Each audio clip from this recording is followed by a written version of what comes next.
This is the story of a fighter who won 12 fights in a row, captured a UFC championship, and still could not afford to feel secure. Tony Ferguson spent the better part of a decade as one of the most dangerous men on the planet inside the octagon, and yet behind that fearless image was a man budgeting his mortgage on fight money, cutting 24 pounds in a single week, and watching his body absorb damage that no paycheck could fully justify. What you are about to hear comes directly from athletic commission records, court filings, medical literature, and Tony's own words, so let's get into exactly what happened. Born in 1984, Tony Ferguson carries a nickname that translates roughly to the boogeyman, and for most of a decade, that name fit perfectly. His path into the UFC started in 2011, when he won the Ultimate Fighter 13 by submitting Ramsey Nijem in the second round, a performance that earned him a contract, and, on fight night, roughly $56,000 once the knockout of the night bonus got factored in. For a debut, that number sounds reasonable, but the numbers in this story only make sense once you understand what Tony was being asked to do to earn them. What followed that debut was one of the most sustained runs of dominance the lightweight division had ever seen. From 2013 through 2020, Tony put together 12 consecutive victories against elite opposition, collecting 6 performance bonuses across 8 fights during one stretch alone,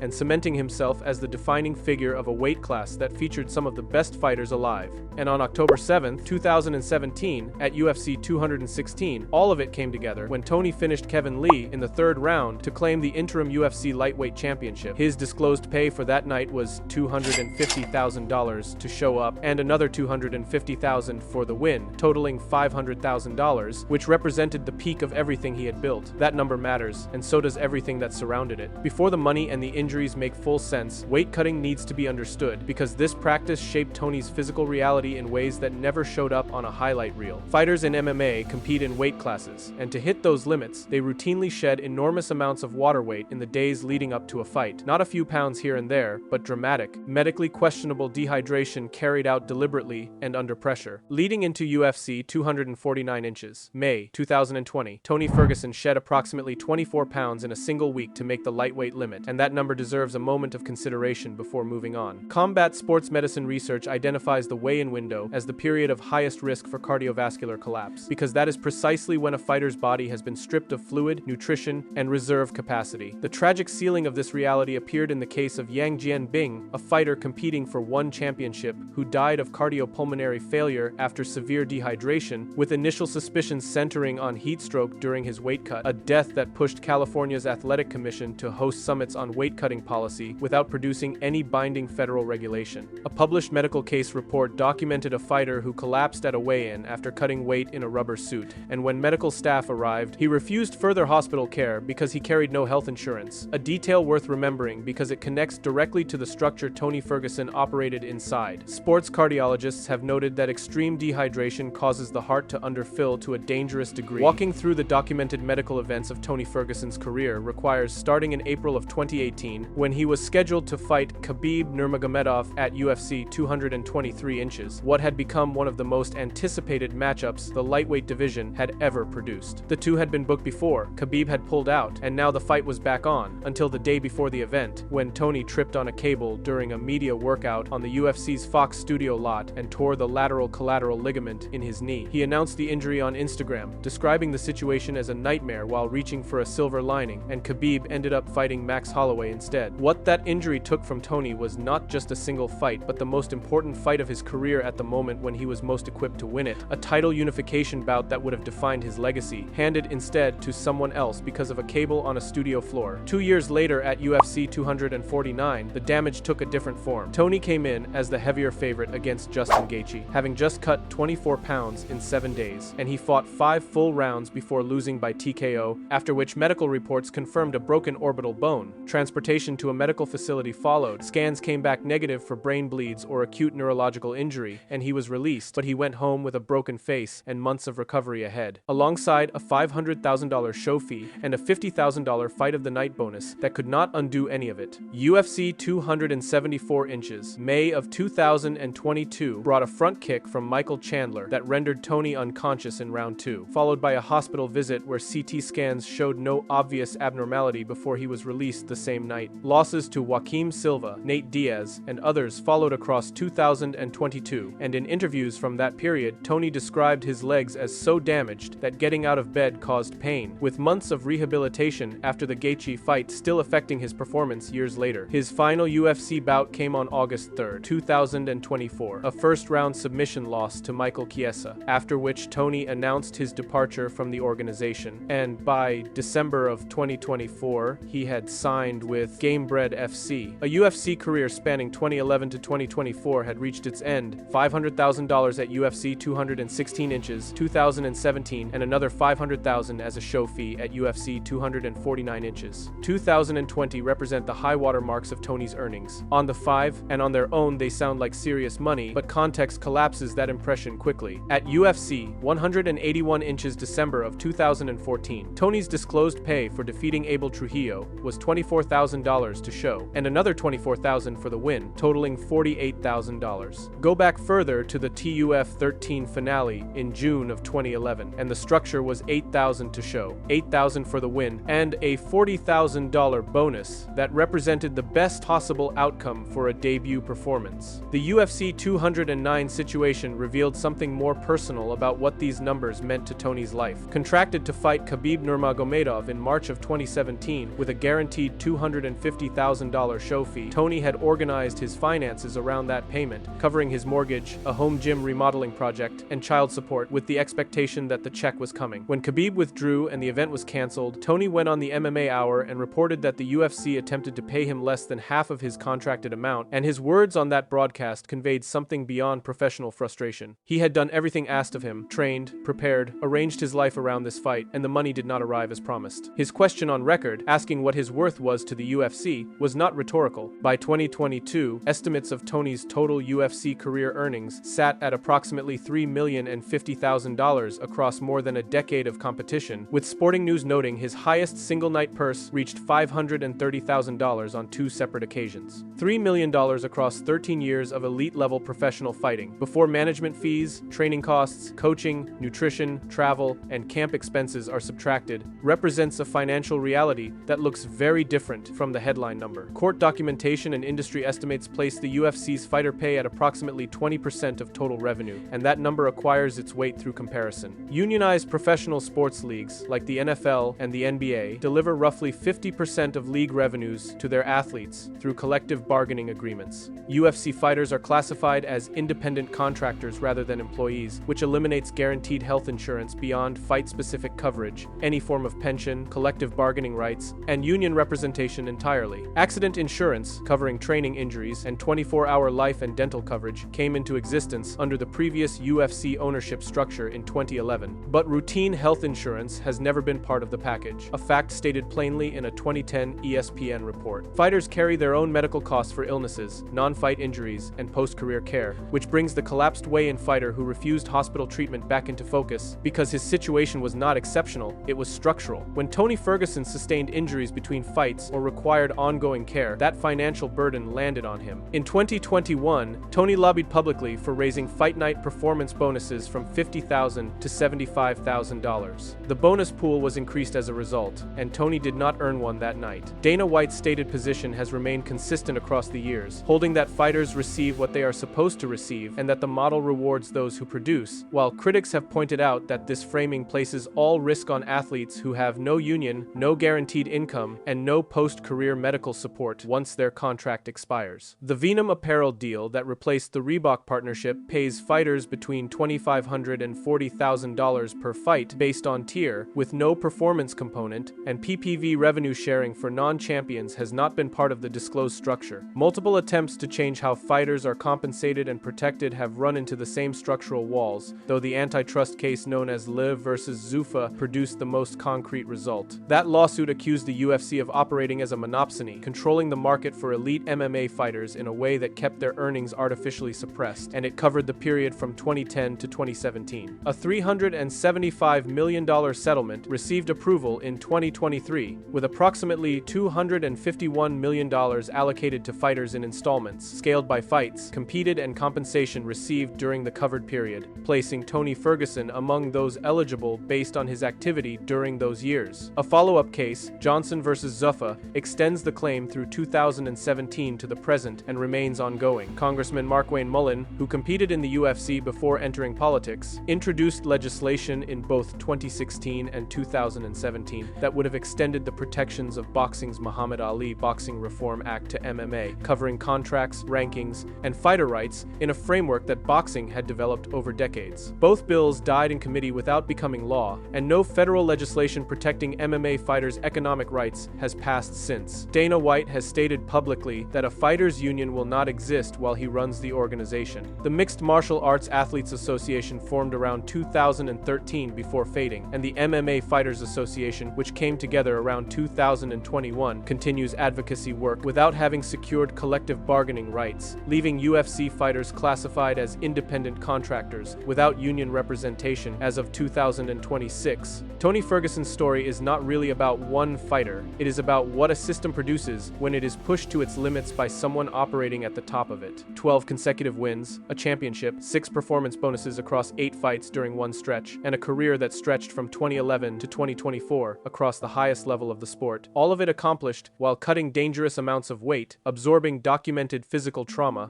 and managing finances one fight at a time, with no guaranteed income, no health insurance, and no certainty that the next contract would cover what the last one left unresolved. The torn LCL in 2018, the broken orbital bone in 2020, and the knockout, followed by CT scans in 2022, are the injuries the record confirms. But medical literature points toward damage that does not appear in commission reports. Extreme dehydration, repeated over years, strains the cardiovascular system in ways that accumulate quietly, and concussive impacts do the same. On top of that, the financial pressure of organizing a life around fight fees, of fighting the UFC over half a paycheck, of wondering whether the next canceled event would leave a mortgage uncovered, does not dissolve between training sessions. Tony put his own financial situation on record, describing how his mortgage, his home gym, and his son's support all depended on a show fee that did not arrive in full. That is the portrait of a man navigating a high-wire act where one canceled fight, one disputed payment, or one training accident at the wrong moment could destabilize everything he had built. The counter-argument, which the UFC and many fans have consistently offered,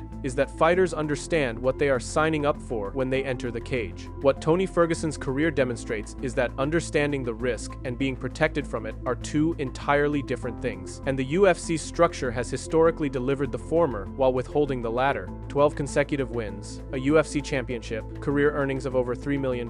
By most measures, Tony Ferguson's story reads as a success, and by some measures it genuinely was. But the full account, the 24-pound weight cuts, the broken orbital, the disputed paychecks, the absence of routine health insurance, the financial stress that ran parallel to every training camp, and the physical decline that followed years of accumulated damage, describes something more complicated than a highlight reel captures. Antitrust settlements may redirect some money toward fighters over time, and legislative reform could eventually extend real protections to MMA athletes, but for Tony Ferguson and the generation that competed through the same era under the same conditions, those changes arrived too late to matter much. He left the UFC in 2024, signed with a new promotion, and the sport continued without pausing to account for what producing his career had actually required of him. Most people watching never had a reason to look past the fights themselves. Now you have seen what was behind them.